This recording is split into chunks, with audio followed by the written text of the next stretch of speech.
オス日進月歩塩田正宏です。今日も平川先生にお越しいただきました。よろしくお願いします。前回ご自宅の方で塩田剛の手法投げはこうだったみたいなことをおっしゃってて、今の現在の形とだいぶ塩田剛の昔の写真違うなと思っていて、でその解説をねしていただいたんで、やっぱり型ができるとね失われてしまうものがあるんですよ。でもその実際型が本当にできる前に先生は入門されているので、型はできてたんですけどね、できてた結局その良心館の合気道が世に広める意味で文部省のあれを推薦を得たということで、良心館なりの形を作ったっていう話はなるほど言った時に組織を作ったらやっぱりやっぱ決めたものをやらなくちゃいけないんで、でその中で僕も習ってきたので、やっぱ本当に昔のやり方というか、これはなんでその利合いというか、そういうものを知りたいと思って。で今までいろんなことをやりましたけどね、原理っていうのはこういうふうに攻めるか、こういうふうに攻めるか、2つしかないんですよ。もう一回いいですか。こう攻めるかか。例えばこれを切り下ろすとき、はい、これを切り下ろしたって切り下ろせない。ここが大事だよ。呼吸、気持ちはこことここを私は切り下ろしますよ。普通こうしたくない。それをおお完全に油断して私も油断してたそしたら、今度は今ここを切り下ろそうと思ったけど、ここは切り下ろさない。じゃあこことここを私は意識、例えばこう伝わって意識がこう、そんなのいきませんよなんて言うかもしれないけど、思えばいいの。思わなければ絶対こういうところに行かない。確かにな。だからただ落としてもダメ。やっぱりそれなりにこう入っていかないとね。そしたら今度はこれが一つ、それからこうなった場合に、これは落ちないの。はい。そしたら今度はここを落とすの呼吸で。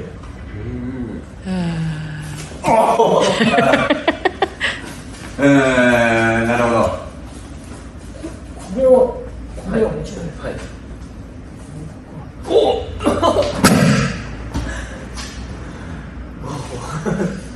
今こう、これはもう落ちない。落ちないからついついこうして。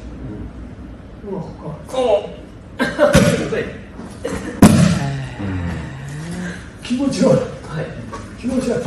ここを私は落とそうとしてる。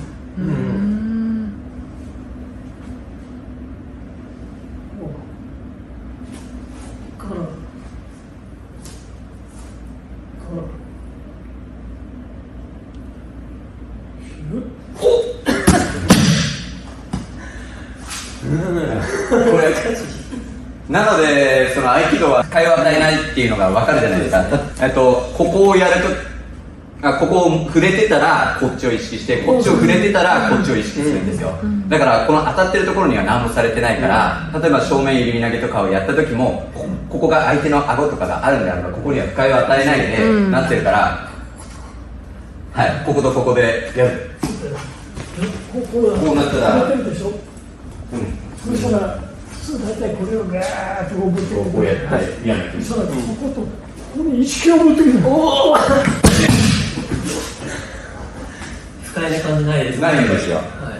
当たってる感じがしないです。しかもずっとつながってるんですよ。さっきこうやられた時もここでやられて、力でやった場合とかパッと離れちゃうけども、そうじゃなくて、だから合気道は速さは関係ないって言うじゃないですか。上島の平も言うんですけども、だからパッてやって速いのはこの力の関係の差であって、今みたいにずっとつながってるのが理想的な合気道だと思いますので。それが例えば今度はこう押す場合はもう同じ。ここを押すとほら、だからさっきこことここゆっくりと動く。同じでしょ。上下、それから前後、それからこれを引っ張ったんですけど、これをそしたら今度はこれをこっち6方向にねやれる、こうやるので知りたくなるんですよそれをねガーッとこう持ってきてね、嫌な感じでしょ、これ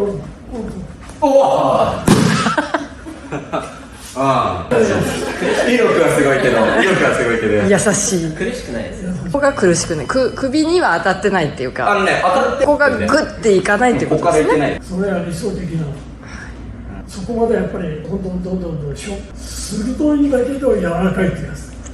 塩田小園は鋭いけども柔らかいっていうことをずっといろんな先生方から聞いてきたので、まあそれなのかなっていうのと、ここまで私をこう見つけることができたんだけど、もうそこから先はもう年齢がもう塩田先生がね、ぜひこれを見つけて体現されたら、ほらもう鬼に絡むんですよ。もう私なんかもう定年間際になって初めてこういうものを触れて、いやすごいなということから始まった。だから実際こういうのを少しできるようになったっていうのは70過ぎてからです。あ、そうなんですね。それまではなんかもうアンチ大阪、もうこんな暗闇をこう、ね、さまよいながら、ある時に星座じゃないけど一点のね針の下一点の明るさを感じた時に、あ、これだ、宝物を探したような感じでね、常識非常識という言葉があるんだけどね、普通は常識的なことをやってるんです。しかし非常識っていうね、全く逆転の発想、それが大事なのね。確かに伝統というのはね、こう否定でいかなくちゃいけないけど、まあ、ね、伝統の中にもある程度はやっぱり変化させながらそれを引き継いでいくという、これは大事だね。全くもう今までのものを無視してっていうわけにいかない。最初にも身につけたものはしっかり体に身につけてるからね。だからそれをどのようにさらに生かしていくか、何か一つのことに疑問を持ったらそれに集中しないといけないね。そうしないと向こうからやってくるまで待ってたらとてもじゃないけど、ですかね、もう掴み取るっていうのはね、それでなんで型の合気だっていうか、型を学んで合気道を身につける、型だけじゃダメですよ。一番大事なのは原理原理則っていうのがあるから、それはしっかり自分できる。それからてこの原理、振り子の原理、ムチの原理、この原理をよく理解しないとね、てこはこうすればいいんだっていう程度の理解じゃちょっと身につかないです。定的にてこはどうなんだこういうこともこんなのって上の方へもうてこの原理をしろなんて言ってて、普通は考えられないですね。こうしたんですね。しかしこれを上げて崩すというように普通は考えられない。ここは正面図でこう来た時にこうところにどのこうなるこれ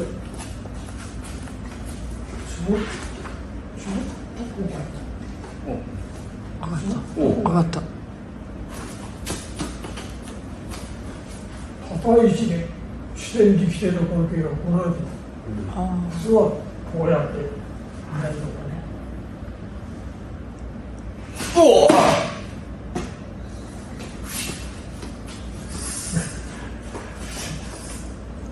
うやって、もう我々も若い時はこう手渡らしてなんてやってましたけどね。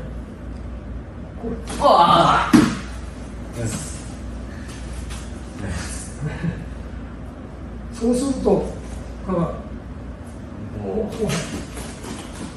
はやらなくなきゃいけないんだ。一回こうやってやってるのこれいけしないの。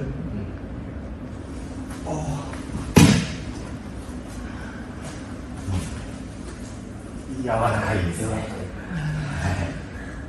そうしないとその技って生きてこない。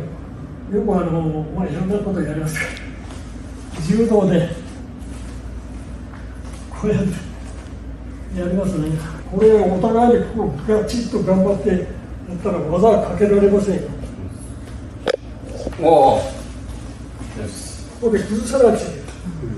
それで崩すとね、これ引っ張ったってこう崩れないからね。このこう。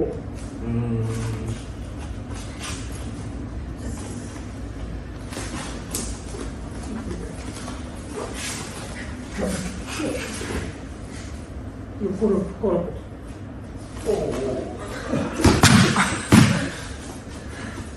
うつ伏せ。うつ伏せなんか。この人を上げたい。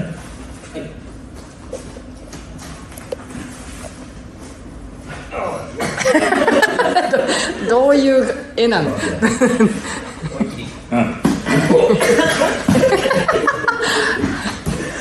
っと上がってる。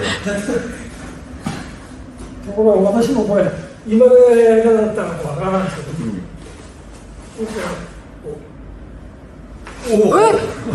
すごい。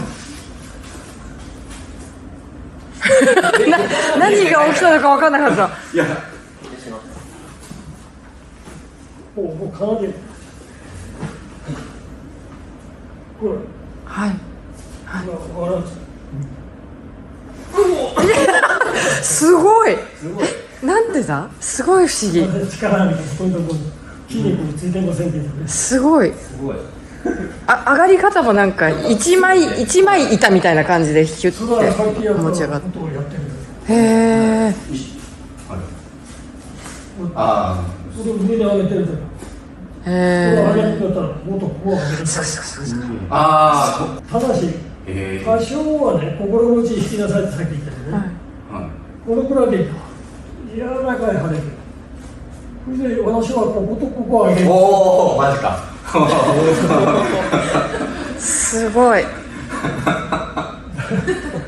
からこうやったらうつ伏せになっても結局体がこう頭と足もを上げようとして上がると本当に一枚の板ね、すごい不思議な。だからみんな立ってても横になってもそれに気がついてないけど柔道をこうやってうつ伏せうつ伏せもうちょっと気が立ててこれもこう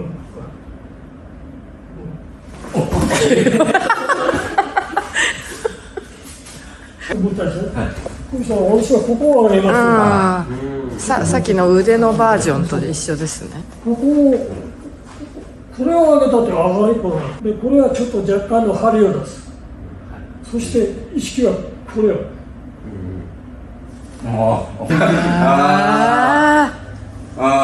みんな最初から上げろなんてやってね、もう相手が嫌な感じ抵抗感を覚えさせるようなことをやるから、私いつも言う赤ん坊を抱くように、赤ん坊を抱くときにゴーンなんてこんな抱き方誰もしないです。もうなんかこの辺からなんてて、もうこれまさにあれ、僕がこう話しててもなかなか理解できないというか、もう頭の中に何でもかんでも入れといて、でいろんなことをやってると、あの時にこういうことを言われた、あの時にこういうことを言われた、それがこう集まってくるんですよ。だからいろんなものを入れとかないとね。